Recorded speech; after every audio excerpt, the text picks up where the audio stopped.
Good morning, LinkedIn. Welcome to Dialed In. I'm here in studio with my friend, Mr. Mike Cromwell. Hello, hello. Cromwell, what's going on, man? Good morning. Mike Cromwell is a serial entrepreneur. He's a technologist, a futurist. Fill in the blanks here. I mean, you've been in the telecom for how long? 26, I'm going to 30? date myself, but 28 years now. 20 years of technology. Yep. And done everything from sales to marketing, knocking on doors to leading big organizations. So now I'm an entrepreneur. I can't say I'm serial yet because I've only been an entrepreneur now for a little over 2 years. Okay, 2 years. But you've been in multiple organizations, multiple groups. I have. Okay. Yep. All right. Well, good. So today we're going to talk about a number of topics, but we want to talk about the changing role of the CIO. The CIOs are under a lot of scrutiny, a lot of stress right now. I mean, I don't have any stats on this, but the average tenure of a CIO is definitely significantly dropped. It's gone down. I want to say it's somewhere in the, and don't quote me on this one, I want to say it's somewhere in the area of 3 years at this point. Wow. But it used to be very long time, and it's just been shortening pretty dramatically over the last 5 years. All right. Wow. Yeah. No, that's crazy. Well, we also want to get into digital transformation, the trusted advisor, that whole movement, a technology trusted advisor. Why somebody would need that, and then just have a casual conversation as well as like you as a human being. Besides all this stuff, like what makes you tick and what got you here, what's getting you there. What are you into right now? Like, what are you most obsessed with right now? Good question. First off, by the way, thanks for having me on. I'm a huge fan of what you're doing. I'm a huge fan of this LinkedIn Live. This forum is outstanding. There's dramatic change that's taken place across the enterprise. Technology is accelerating at an exponential pace. The adoption of it is changing dramatically. Can ultimately help businesses improve the way they operate. Helps them in terms of serving their customers better, delivering a better employee experience, making folks more productive, giving more visibility into the business. So what I love talking about these days is I love studying, reading up on digital transformation. That then has had a trickle down in effect into what we're talking about today, what's happening with the CIO and how the role of sales. And really, I don't even like using sales anymore, although that's my DNA. I like using advisor.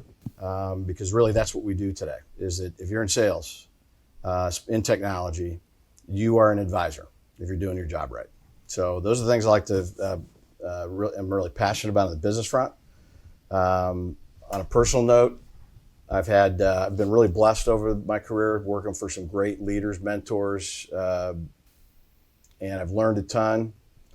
Probably learned more through my mistakes and going through some really challenging times business-wise, but I love coaching, mentoring, helping people, and so on a personal note, love doing those things. So for this segment, Mike, headphones on. We are going to make our first call. Excellent. Here we go. And who we're talking to right now? We're talking to Toby. He's a CIO in transition. Oh, beautiful. Yeah, so he just has a wealth of knowledge as well in the space, and would be able to have an interesting conversation with him. So let me get this dialed up right now. Hey, Toby, what's going on? You are on Dialed In on LinkedIn Live. Hey, good morning, guys. Toby. Mike, how you doing? Doing outstanding. Good morning. So Toby, hey, I appreciate you taking the time here to be on the show with us. So I understand, you are in the CIO realm, in the digital transformation realm, and you are in transition right now. But I know that you have, and talking to you previously, and especially at Innotech, the event that we were at not too long ago, you just have a wealth of knowledge in the space. So do you want to maybe give us your spin on how the role of the CIO is changing? I've been in technology since the early 90s, and it's gone from the CIO as an emerging role being one of, let's call it the head geek. You just manage technology and people. You were that interface between technology and the rest of the world. And it was relatively simple back then. But as technology has progressed and more companies realize the value technology can bring to the business, not through not just from making things easier, but also through the automation and process improvement and the value we can bring to the bottom line, that role has become increasingly more important. And we've seen that role change in the big headlines from year to year. The first one was the alignment of technology and business, just making sure technology meets the business needs. And then you started hearing about the CIO getting a seat at the table, in which the importance of technology was now being recognized by other business leaders. And over the years, we've seen that importance grow, but we've also seen the role change, not just the importance of the role and its recognition, but also the responsibilities of the CIO. Right. Today, anywhere you go, you'll find most CIOs tend to wear more than one hat. And that's just part of the process. For example, in some places, CIOs are responsible for security, not just technology security, but that overflow into physical security, access control, and that leads to physical security controls, and that leads to taking control of physical security as well as electronic security, cybersecurity. In other locations, you might see that role expand into facilities management, which has happened to me at one point. In other places, you see more of an operational component. As more and more companies provide online services and technology-based services, you'll see the CIO become something of a product manager, in which they may manage some technology products, online products, cloud products, and that delivery system, not just to the internal staff, but also to the external customer.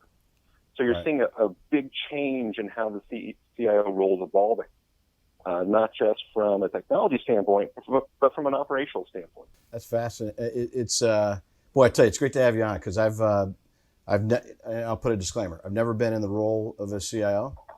I've spent my career working with many CIOs on the other side of the table as a supplier and now as an advisor. But boy, I tell you, it's great to hear, validate and be talking to you. So here's a question I got for you, Toby. How's your peer group keeping up with that? Because it's coming at a time when, from my perspective, the CIO has arguably become the most critical role on the executive team, because what you do affects every aspect of the business. So not only has the role got more pressure, it's driving the innovation for the company. It's driving the customer experience that you deliver to your end user clients. But also the technology changing so much that you got to keep up with it. So how do CIOs keep up with that rapid pace of change? It all comes down to the individual. And I did a video series on change not too long ago. And one of those it goes directly toward your question. How do you keep up with this? And everyone's different. And this goes right back to one of the earlier questions in your show today that Mike addressed was the tenure of the CIO. Yep. How it's gotten shorter. And I think, Mike, your question kind of directly ties back to that. The first is, how do you keep up? And the answer there is you have to be focused on continually learning. Not just about technology, but the business. Right. CIOs who don't learn the fundamentals of the business plan, the operations of the business plan, will never know how to implement technology to go. If they don't keep themselves educated on the technology, what's coming out, what's valid, and being able to separate the wheat from the chaff. What technologies, that's neat, but is it good for us? Will meet our needs? Will support the business strategy? Right. That's the big thing. You don't need to jump in and learn how to build machine learning systems in order to develop AI across the organization. You need to understand the fundamentals of it and how you can leverage it for the business, its pitfalls and its success factors. So the first step is understanding how deep to get into understanding new technology. And the other is how to apply that technology to the business.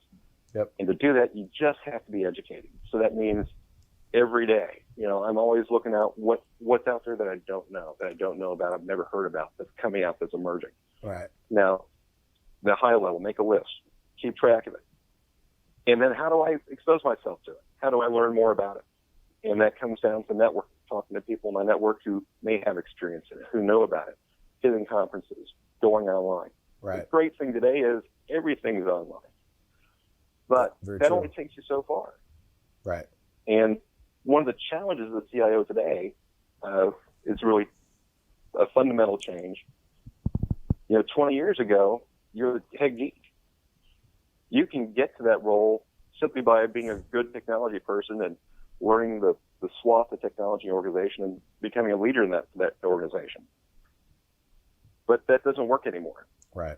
And one of the reasons, in my opinion, that the CIO tenure is getting shorter is a lot of guys end up in this role because they're great with technology.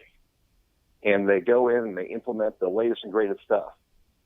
And when they're done, that's all they've got. Right. They don't know how to take that next step in order to work with the business on the operations level.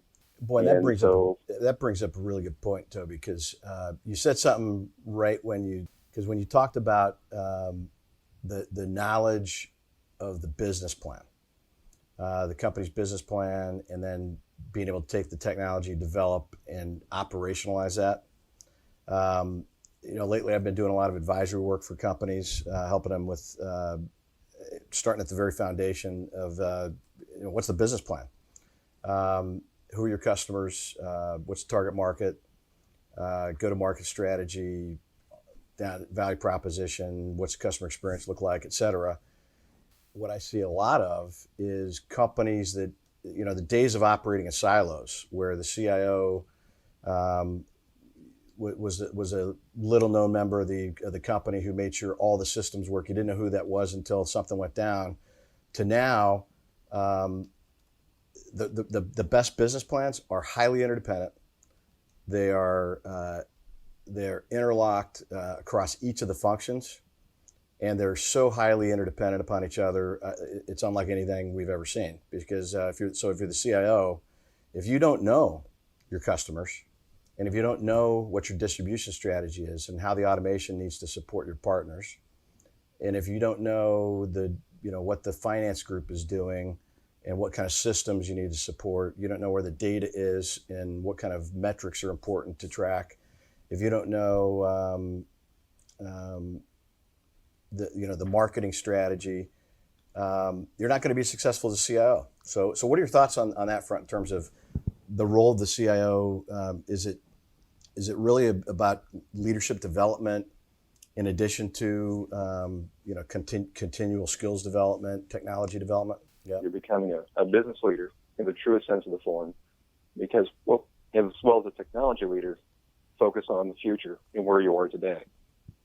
But when you think about that movement on the operations side, it really makes sense. Right. When we go and put new systems in place to support the business operation, we have to know there's going to be value, there's going to be an economic return on that, and we need to be able to find that in financial sense for not just the CEO and the CFO and the board to understand, but in an operational sense, so we can make sure that the marketing team understands how to leverage the technology to make it work for them. Right. And how the operations team can leverage that technology to make it work for them. But to do that, think about it. In most roles across the organization, very few dive very deep into every portion of the company. So the CIO really is becoming a role in which you really understand more about the company at a deeper level than most people on the C-suite. I agree. Which is very unique. Yep. No, I find it fascinating. And here's the other question I got for you. So with the acceleration of adoption of the technology, one of the things I find fascinating is for those watching, if you haven't checked out the Gartner emerging hype cycle curve, and what you'll see is technology is coming to market faster than it ever has, and is being widely adopted faster than it ever has. So, and what we're seeing is a disaggregation of the supplier ecosystem, if you will, because in the past, at least on the network and voice front, you'd have a small number of vendors, likely count them on one hand, to now dozens potentially. Because I can imagine if I'm sitting on your side, keeping up with artificial intelligence, keeping up with robotics, keeping up with all the changes in security. I mean, and if you look at that Gartner hype cycle curve, there's tons of stuff. And so not only do you have to keep up with the technology, but as you adopt it, you've got to learn the use cases, the applications, and then who the vendors are behind each of those. Yeah, and to that point, what is how valuable are leveraging partners, and what type of partners are Right. what type of partnerships are CIOs looking for? Exactly, it's exactly where it's going. Yeah. You jumped out right on it. Yep. In the supply chain management, it's always been about how do I manage a supply chain of hundreds or thousands of partners. And I bring up supply chain because it's directly attributable to technology operations.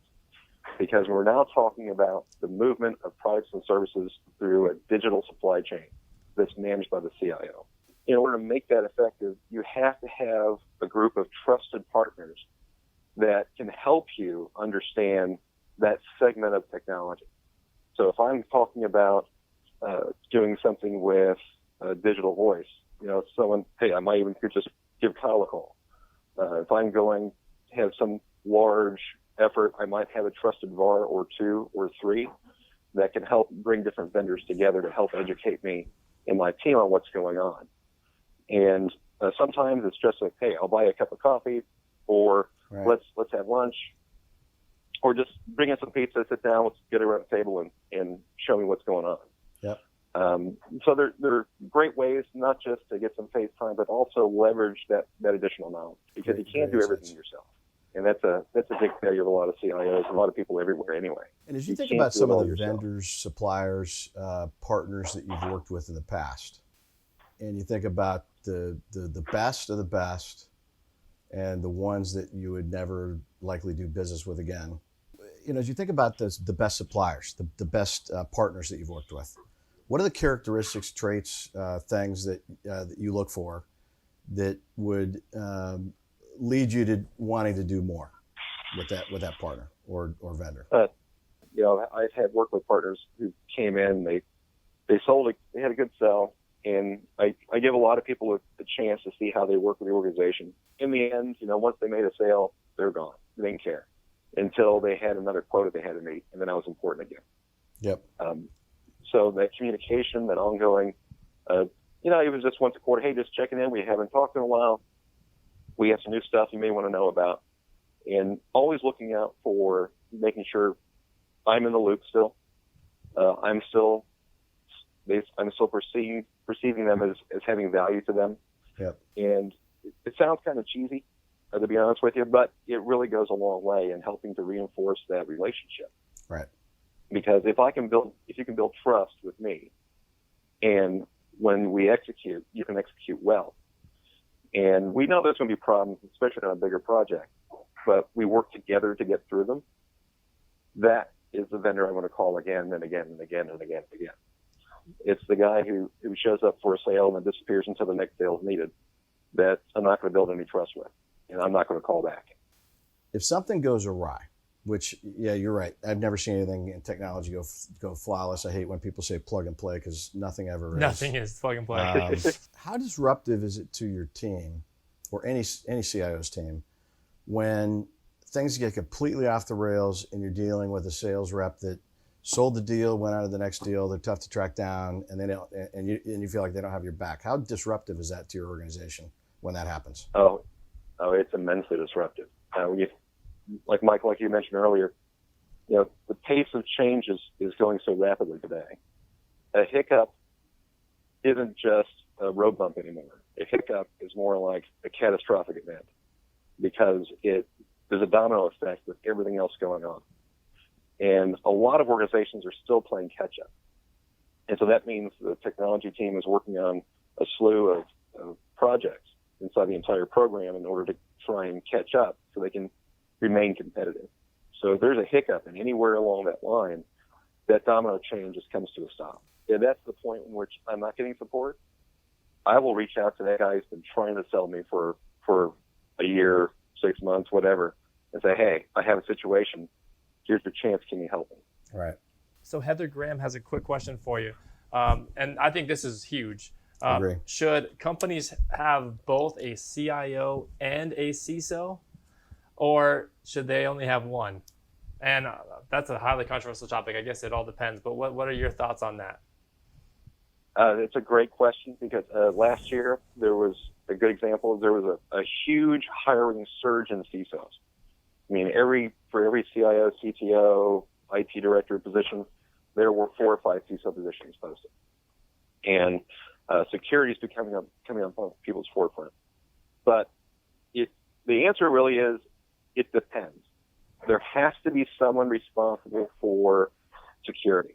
And security has to start with the board and the CEO and flow down to the entire company. The company has to have a security mindset. If they don't, the CISO doesn't make a difference. If you're large, complex, and you have an organization of that size, yeah, a defined CISO is important. At that point, a defined CTO is important. In a small to mid-sized organization, yeah, it kind of depends on your line of business, what you're doing, the activity, the volume. So I wish I can give you a hard and fast answer, but it really comes down to the organization, their security needs, and more importantly, the buy-in of security from the top of the organization.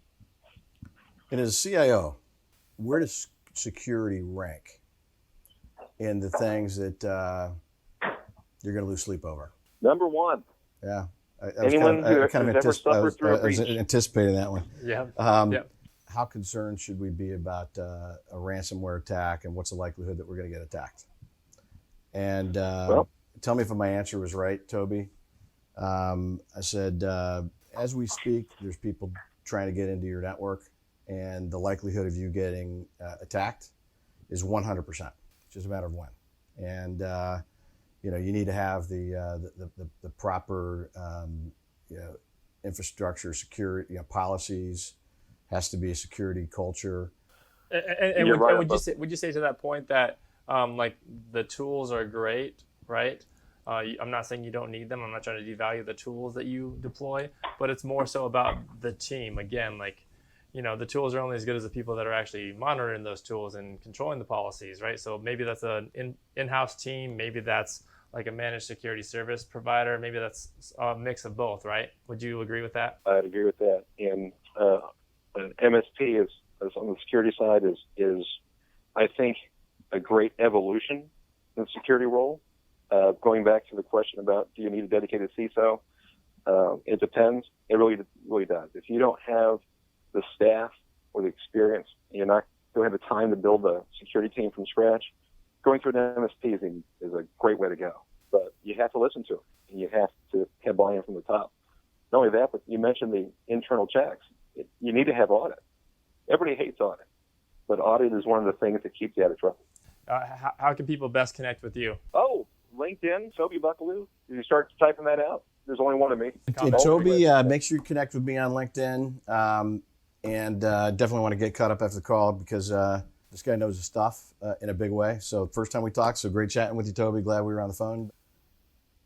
For those that, for any executive team, CIO that looks at IT as a cost center, it's only a matter of time before those people or companies get disrupted. Right. IT has become a revenue generation machine.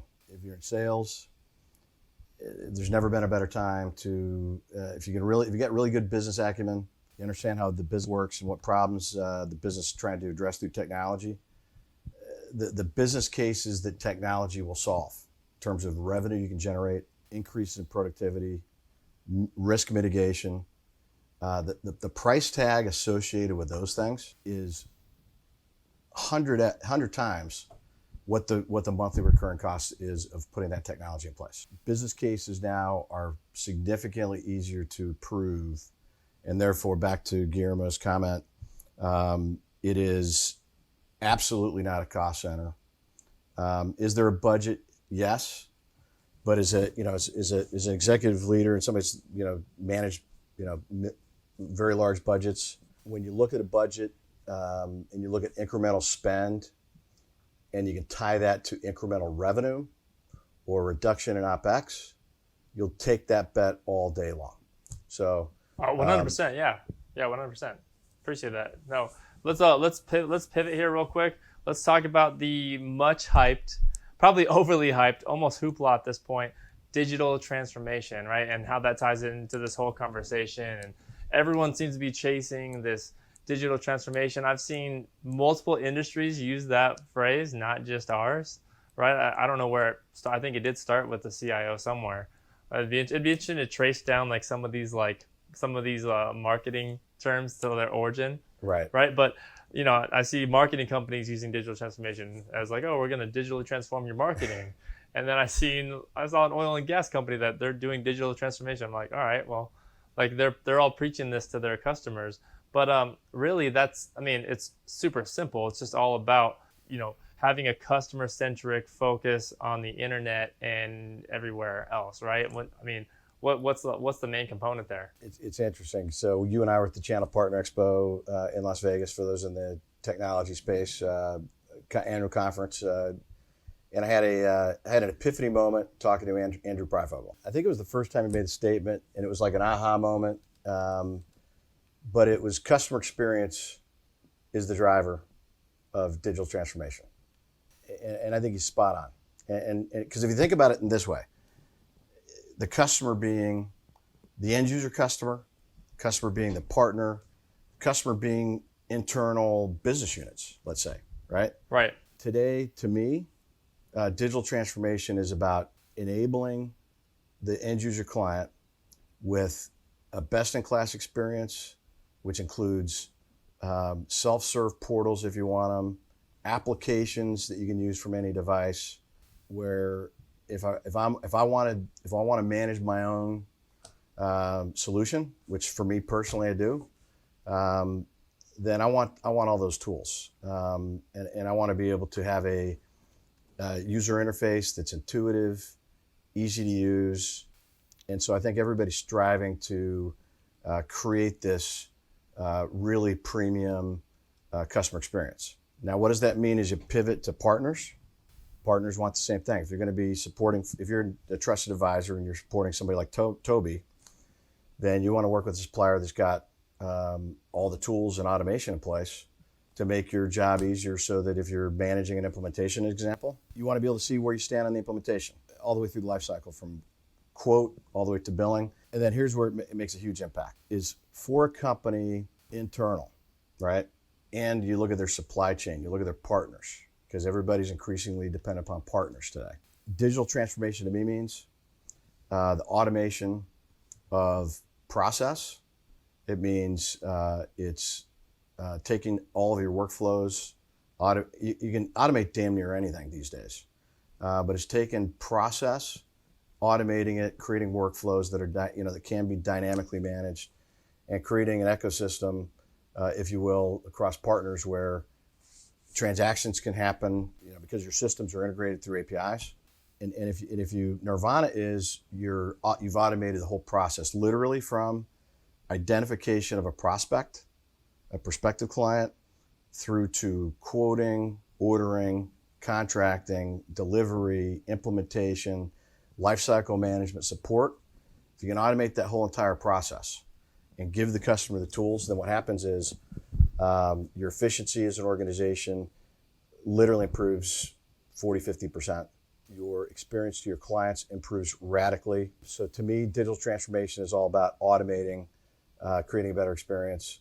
And those that get there fastest are going to have a distinct advantage over the competitors. Oh yeah, absolutely. And is it more so tools and things, or is it more so mindset and people?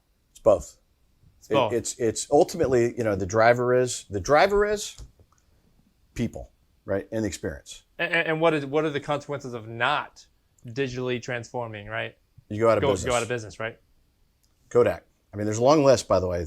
There's no shortage of stats on Fortune 500 companies today and what the lifespan is of a Fortune 500 company. Right. The reason the lifespan's shrinking is because of disruption.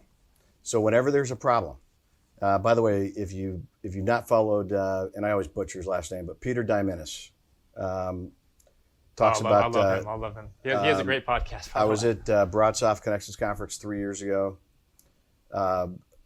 I could attribute to him the reason I said not to go back in the corporate world and do advisory work. Saw him do a keynote at a BroadSoft Connections Conference. And it was so impactful to me that following it, I went up to my room and wrote notes continuously for 3 hours. That became the thesis for my business plan. And what prompted me, by the way, to do a ton of research on digital transformation and where the industry's going. But he made a statement at that conference that said, if there's a problem, something people are complaining about, then if you take smart people, technology, and a will to solve that problem, that's where disruption happens. And it's happening everywhere. Look at how much we used to hate using taxis. And when was the last time, I can tell you, the last time I used a taxi, probably 4 years ago. Human nature, we will always find the less friction way to do something. Correct. The least amount of friction in our life, that's what we're going to go for. And that's kind of what digital transformation is also about. And if you like if you are not paying attention, like as an individual or as a company, to like what's going on, like look at LinkedIn Live. Like this is a digital transformation of some sort. Like this is changing the way that businesses can interact, because live streaming has been like for the gamers and for the very niche market, and now we're bringing live streaming to business in unique ways. And it's about the experience, though. I think it all goes back to the experience. It does. Because different people want to learn and interact differently. And so for me, as an example, I have a hard time paying attention for long enough to read a very, really long. I would never read, if this was in a transcript, I would lose it after 10 minutes. Right. And so, and if it's podcast, unless I've got a long drive, I'm not going to listen to it. But you know what I will do? Is if I'm in my office, I'll fire up a video blog on my third monitor, and I'll have it playing while I'm doing some other stuff. And so people want to interact differently, and there's no shortage of stats. For example, on video, the video is exponentially more effective than the other mediums in terms of consumption of information for the audience. Marketing, just like everything else. The days of spending, your small business spending $50,000 to go get your logo, your branding, your website built, or like a all this commercial stuff or done. anything, like it's just ridiculous, right? Like why would you spend all that money? Right. And so I see companies all the time spending in my humble opinion, there's alternatives. And so wherever there's problems, it is ripe for disruption. And that's what digital transformation is all about. Absolutely. Let's take our next caller right now. I'm going to dial in Zach Scriven. Hey, what's going on, Zach? Welcome to Dialed In. Burt. How are you? Burt, thank you for taking my call. What's up, Mike Cromwell? What's going on, Zach? I'm really digging this conversation, dude. Yeah, no, Awesome. I knew you would, because you're kind of in a similar, it's different, but you're in automation and you're kind of in a similar type of wheelhouse. Want to give us some context to like what your background is, just for Mike? Yeah, so I grew up in a system integration family. My parents own their own business doing controls and automation for water distribution, water treatment. So very much like the operational side of technology. Yep. And, you guys are kind of at the C level, the IT, the enterprise level. And what we're seeing now is like the convergence of IT and OT. And what is OT for? Actually, I don't even know. Operational technology. Okay, cool. So imagine a manufacturer has, machines on the floor, or for example, oil and gas companies have oil rigs out in the middle of Texas. So that's kind of the operational technology. PLCs, automation controllers, cellular gateways, and all that information eventually gets back up into the IT side of your enterprise, where it goes into things like your ERP system, and you can kind of do reporting and analysis and hopefully have some sort of dashboard so you can actually make decisions from that data. So that used to be a long process. I mean, actually before technology, you used to have to go out with like a clipboard. They called it sneakerware. Yep. You have an intern going out collecting data, and you'd have to wait, a lot of operators. And so this digital transformation, it's kind of like the fourth industrial revolution, where that edge to enterprise is getting much, much shorter. I love that. And the IT and OT are kind of really becoming one. Oh, no doubt about it. So have you heard of the concept of the digital twin? I have not. Digital twin. What is that? I love learning new stuff. What is the digital twin? Yeah, please. So the digital twin is the virtual representation of your entire business. Now, there's obviously different levels of that, right? You could have a digital twin, but it may not encompass everything as of yet, right? Because we're still in the process of transforming. But imagine all of your enterprise data all in one single namespace and all those real-time values like those production numbers and production counts and what operator is working on line 1 in the plant 5 in Mississippi. All that information is relevant because machine learning algorithms can look at that information and find anomalies or find rooms for improvement. Absolutely. If you don't have that information in one place, then you have these data silos. So the digital twin is basically the virtual twin of your business. And got it. I love that concept. Kind of run models on it. Yeah, it's really cool. Like obviously, Kyle was talking about, this LinkedIn live stream is a digital twin of ourselves. Yep. So I'm kind of at the crossroads of that and, the digital marketing, influencer marketing, doing video. So I sleep, eat, and breathe this stuff all day. Love it. It's I tell you, it's fascinating to me because it's moving at such warp speed, and the implications. I feel good when you can make an impact on something, and when you look at what this does for businesses, to me, it's fascinating. And when you say this, you're talking about like the digital transformation. When you talk about everything, right? We talk about what that Zach was saying as an example, the digital twin, because when you look at the fact is when you have access to data across every facet of the business, what you talked about there, Zach, is absolutely epic because when you talk about the correlation of data across multiple functions in a business, that combined with predictive learning, machine learning, AI, will help you improve process efficiency, identify anomalies, things that are broken, that either are costing you money, are costing you sales, or creating a bad experience for your client before it happens.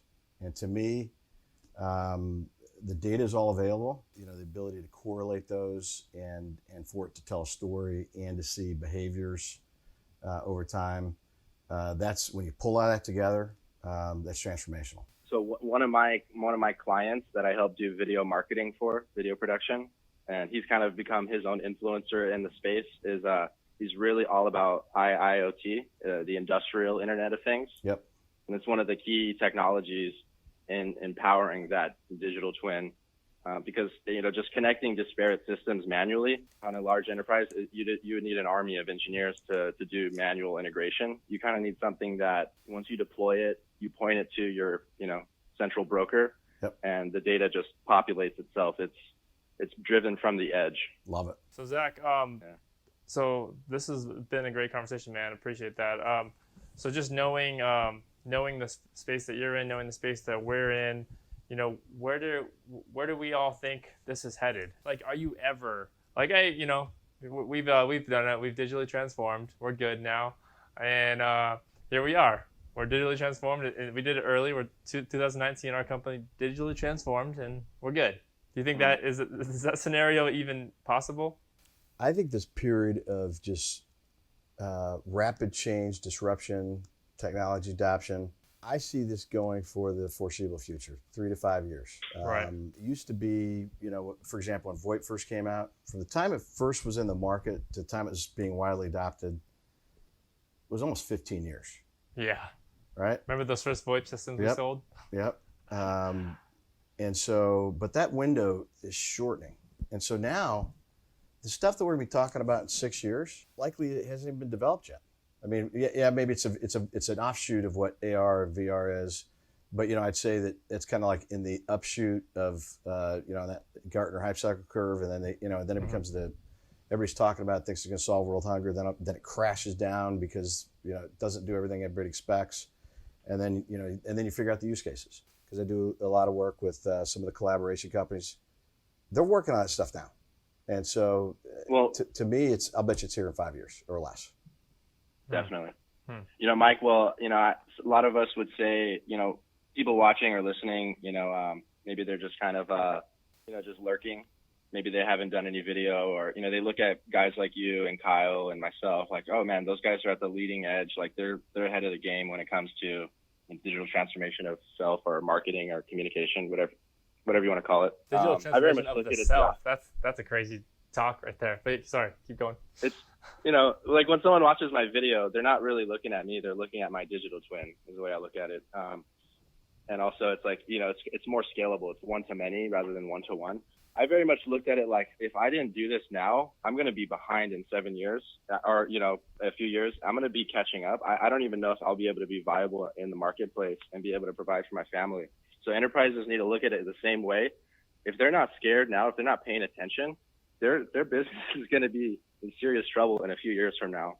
Some people might look at it like, oh, you guys are, ahead of the game. You guys are digitally transformed. It's like, oh, no. We're very much, on the defensive, because if you're not looking at these technologies at the rate that it's accelerating, you're going to be behind, Well, I'll tell you, it's that you bring up a great point there, because I'll tell you, when I looked at what's happening right now, I made a personal decision to jump out and do my own thing instead of going back into the corporate world. And the reason I did that is transformations can take place.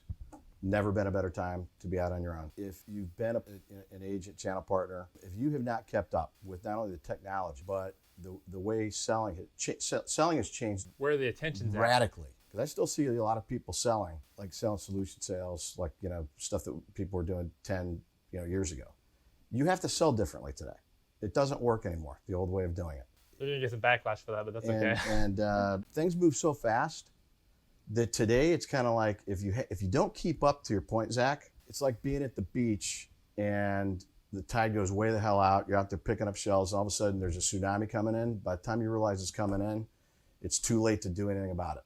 And that's what's happening in technology right now. If you don't stay relevant and you don't keep up with what's going on, it is only a matter of time before you get disrupted. And by the time you start taking action, it'll be too late. Absolutely, man. And to Zach's point too, and to your point, to tie that all together, not everybody, but some people might look at what we're doing and be like, oh, well, they're just messing around with cameras and stuff. And they're just messing around with podcasting. They're wasting all their time doing this. Meanwhile, I'm going to go pick up the phone and cold call 300 people and make some money right now. Like, give me the money. There's people that are about that right now, so about that.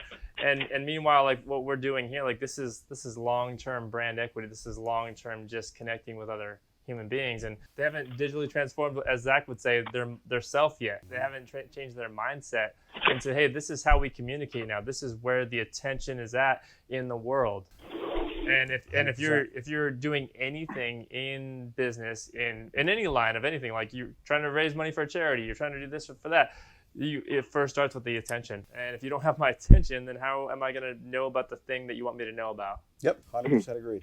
Honestly, my heart kind of goes out to the people that life used to be, you'd get a degree and you'd learn your skill set, and then you would, work that job for 30 years, maybe go to training once a year, but for more or less, you wouldn't really have to continuously learn. And now that's much no longer the case. The one immediate example that comes to mind is truck drivers are going to be pretty much displaced over the next, 10 years. Not entirely, but by a majority. So those people that grew up in a world where oh, that was, that's your job. That's what you do. That's how you get paid. They're very much going to have to adapt. And yep. I don't know, what are enterprises going to do when they're in half their workforce they need to either fire or retrain to do kind of more operations lists or, marketing or, it's a different type of roles as opposed to stuff that is going to be automated. Boy, that's a fascinating question. You bring up an excellent topic, because, I read these articles about future of work and what AI is going to do. I think what it is it's a shift in the workforce, right? Let's take a look at security. There's no shortage of survey stats, et cetera, that shows that there's an absolute talent shortage in security. There's a talent shortage in data analytics because artificial intelligence can only go so far as the people that can program it. And so in these areas of exploding technology, there's always going to be, as these things surge, talent shortages. And so I think there's going to be an opportunity for folks to create training opportunities for folks to shift them into different areas. I mean, that's my humble opinion. I haven't seen any surveys data to back that up, but I think it's a fascinating question. I think companies would be smart to be thinking about how do you prepare for that, and if you care about your employees, invest in them to fill talent gaps. And rather than, going and paying a boat ton of money for somebody, train them and to go into areas where you've got gaps. 8 years ago, we actually, in my organization, at the time I was leading a nationwide sales force for a $1 billion, $1.5 billion company.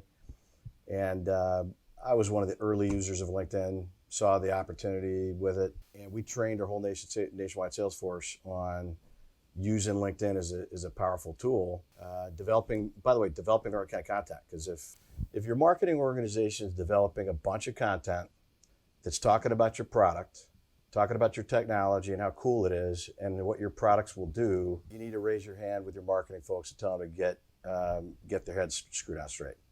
Because the best marketers today are not talking about their products. They're not talking about technology. What they're talking about is business problems.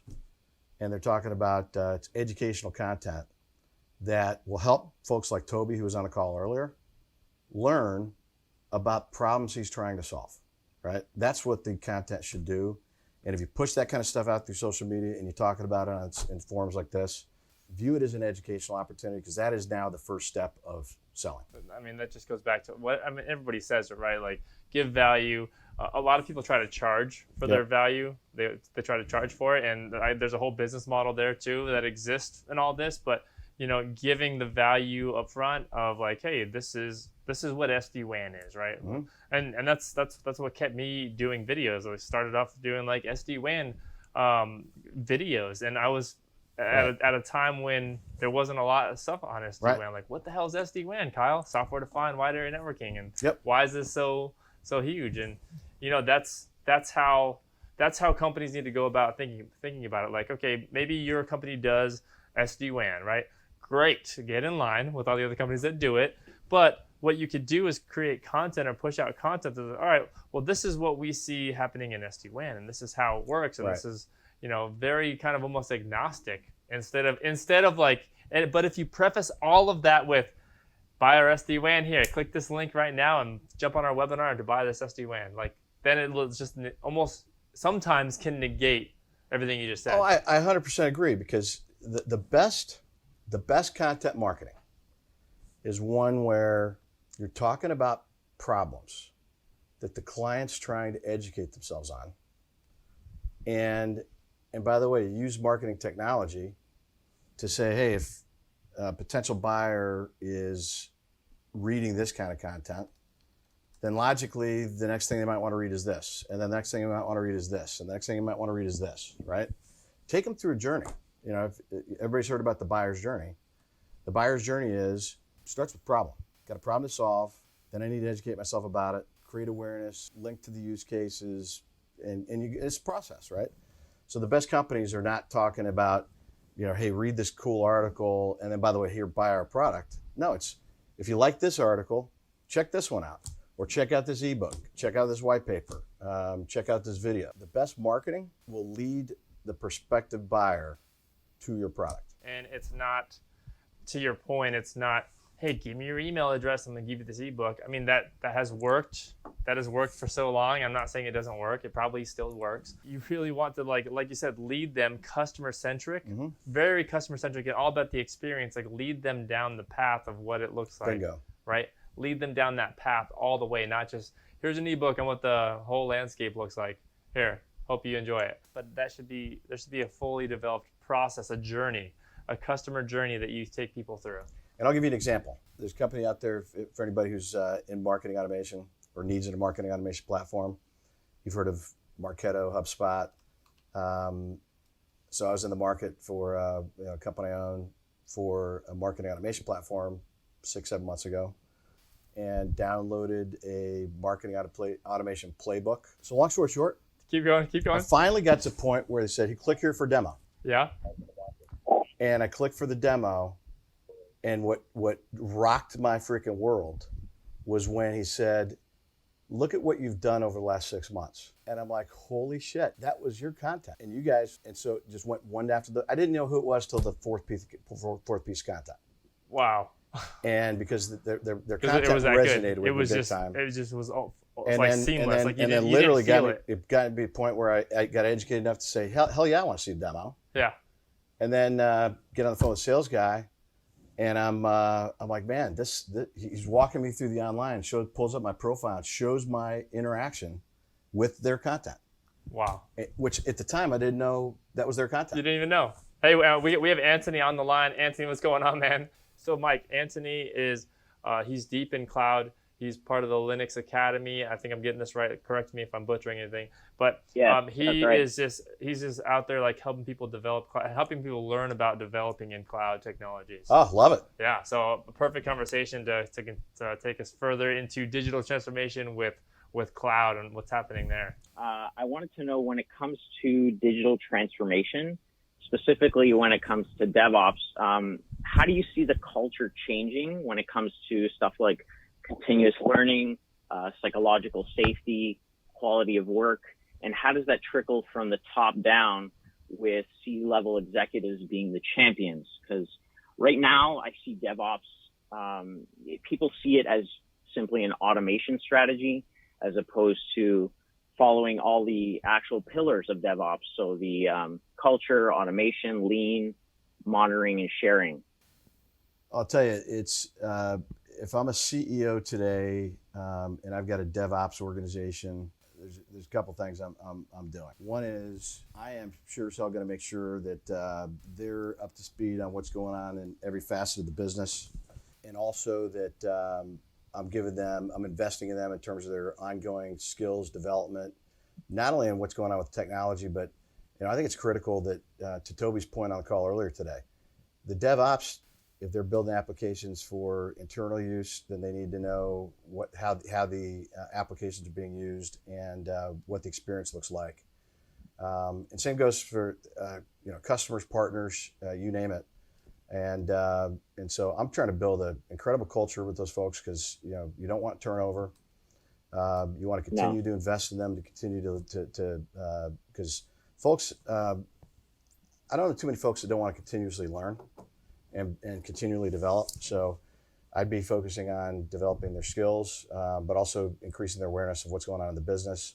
Nothing worse than, I think we've all been in companies that have done this, where DevOps is working on what they think is cool, and by the way, it is cool. But then they launch it and put it into the market or internally, and nobody uses it because it just missed the mark, right? So today's day and age, you can't afford to have misses like that. So I don't know if I answered your question, but in bigger organizations, I don't see this necessarily in smaller ones, but in bigger organizations, you see the people in the trenches and they're looking to streamline their processes, and they use the DevOps methodologies in order to do it.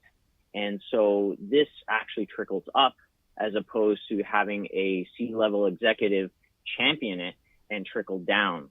So that's a good point. I'm curious as to how you see when people say, "Oh, I'm doing a digital transformation," especially the employees. They want to feel that they're free to try these new techniques and try these methodologies, being able to fail and fail fast, as opposed to getting their finger pointed at them by their manager because they brought down production. Well, that brings up a good point. I think it's a cultural thing, but I think one of the things that I think digital transformation, there's lots of companies struggling with how fast they go with it, and one of the biggest challenges is getting the executive leadership team on board. It starts with the CEO.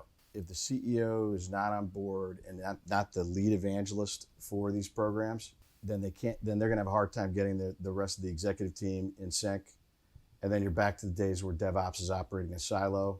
Yeah, you want people to innovate. You want people to take risks, because innovation takes place where there's risk, right? You cannot innovate if you're not willing to take some risks along the way. And you got to have an agile approach to your development, and you've got to have a process in place by which you bring applications, new cool things to market. But there's got to be a healthy balance. You can't have everybody working on these cool projects. You got to have process and allocation of time spent between mission critical stuff to make sure that systems work, innovation, and then pet projects, if you will. When you think of where all this is headed, and I know that you're going to be you're spearheading it on your side with your efforts in teaching people the cloud stack, right? Just to dumb it down and simplify it. There's more complexities in there. of course. But where do you see all this going? Like what's right now, and where is it going in the next like year, 2 years? Like where's this headed? I see a lot of talk about multi-cloud. Now, I don't. Yes. Kyle, you and I, we had this conversation before. I still Split don't cloud. think it's a great idea. Split cloud, multi-cloud, Hybrid cloud. hybrid cloud. Yeah, but I do see a lot of hybrid cloud because it makes sense. Like there is sensitive data with every company, and it has to do a lot with compliance. And so they want to keep that data on site, and that makes sense. You expand your network into public cloud, then that makes so much sense. And that's the way I see things moving towards, especially when it comes to scalability. You know, every company, they don't want to spend $100,000 just to do a test project. They want to be able to spin it up, to test it, fail or succeed, whatever the case may be, in a matter of weeks as opposed to a matter of months or years. Yeah. And so cloud is enabling us to do that. It also comes with people with companies with sensitive data. They need to keep that on-prem. And so there is going to be a lot more drive towards hybrid cloud. And for a while there, I thought that VMware was going to die in the market. But now I see it being a lot more relevant. Yeah. Well, VMware is interesting. Like they see so many different endpoints and so much data, and they bought up VeloCloud, which is kind of in our world, in the SD-WAN and like telecom SD-WAN networking world. Like, all right, this VMware buys an SD-WAN company, right? Right.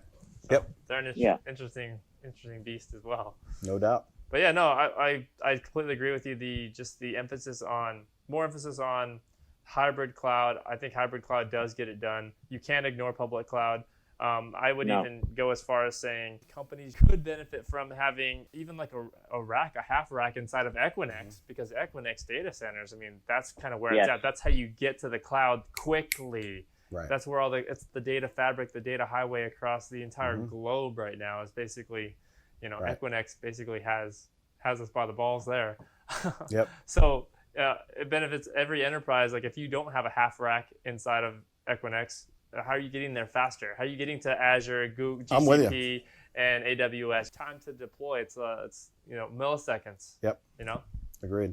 Exactly. Yeah. And Equinix is also, when people decide to go public cloud, if you want to have a strong connectivity between clouds, that they need somebody like Equinix in order to bond that fabric between the two clouds to avoid stuff like latency and connection drops, whatever the case may be.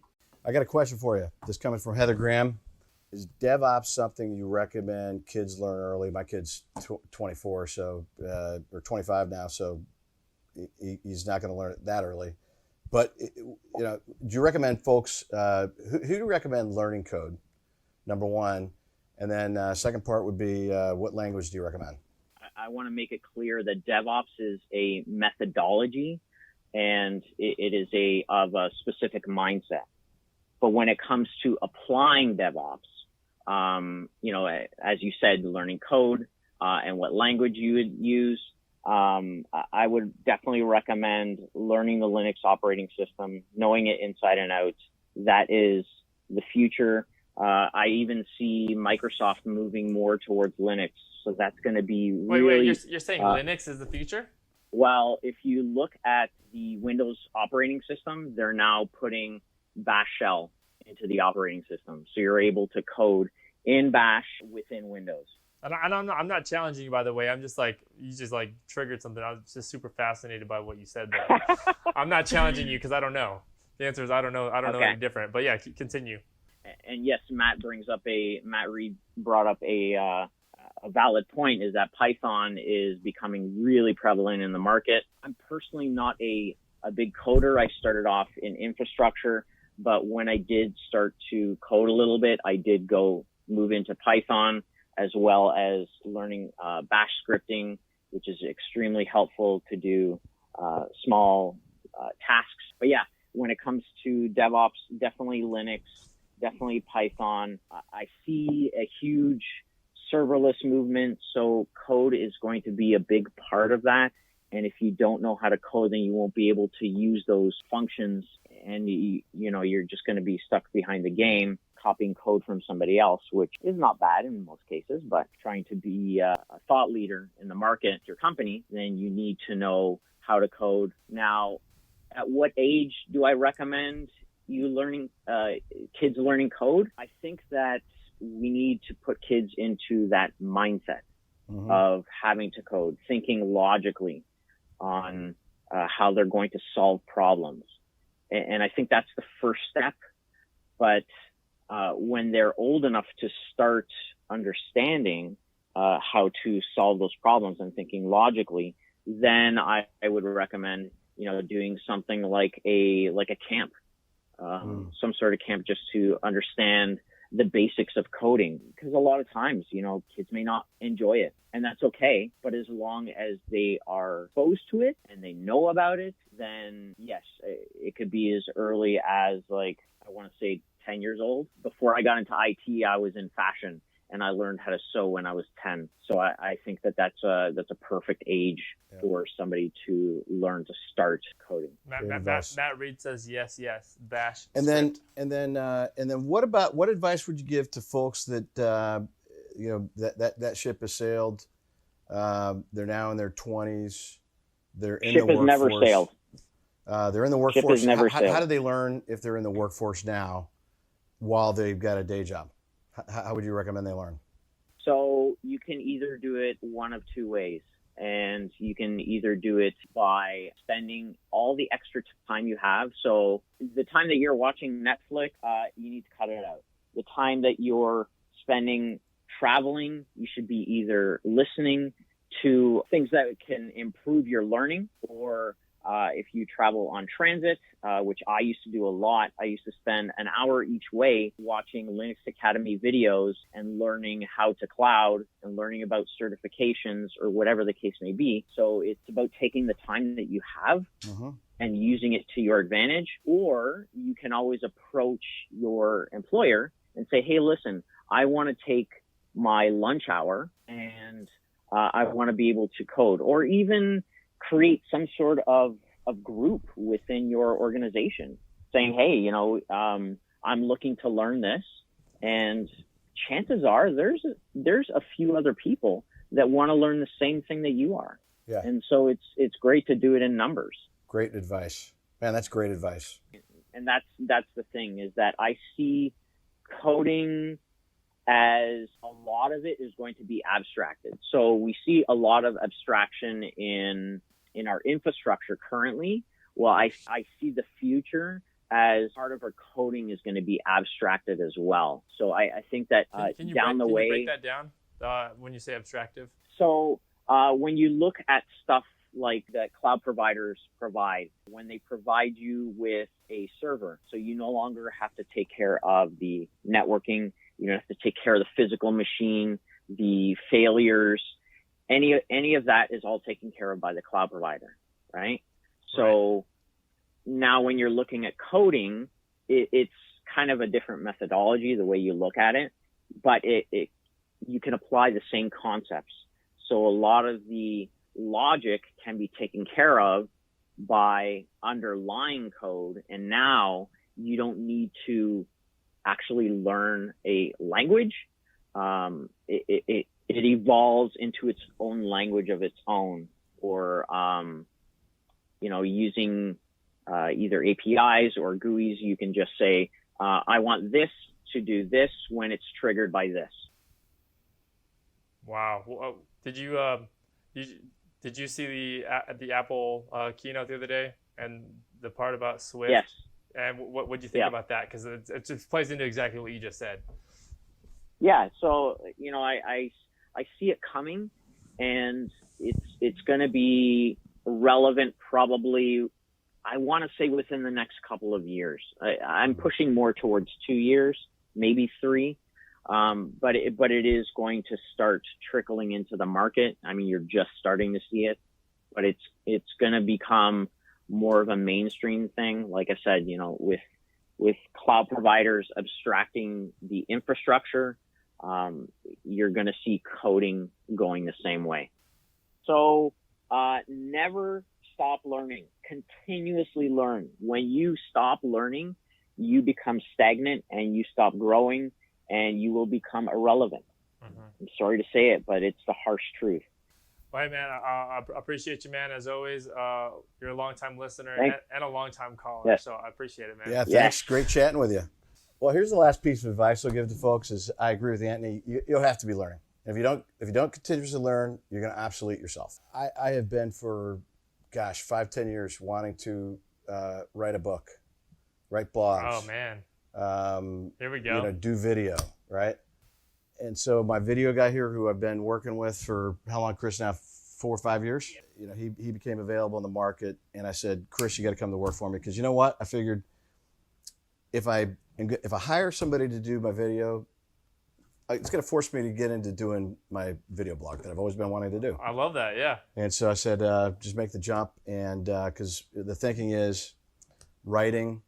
While I love writing, I have perfectionist tendencies, and therefore, if I talk, then over time that content becomes the makings for what I ultimately want to do. No, and I too have the perfectionist syndrome, which is why I just try just like anybody else. I try really hard just to like shut that part off and just go. Like today's the first day that my show has been called Dialed In. Like it was been called Connected with Kyle this whole time, and I hated that name this whole time. But I didn't let that stop me from just going. I love Dialed In on 2 counts, right? Yep. One, because you can actually dial in. Right. But 2, I love the term because when I say it's a term I've used in the past. Yep. When I say you got to get freaking dialed in. Yep. That means get with the program, get freaking in the zone, and so I love the new term. I appreciate that. And man. it ties to LinkedIn. It took me a while to like put these pieces together, and I was like experimenting with it and I had like a dialed in segment, and now that's the show. Love it. That's just the show. But appreciate you for coming on, man.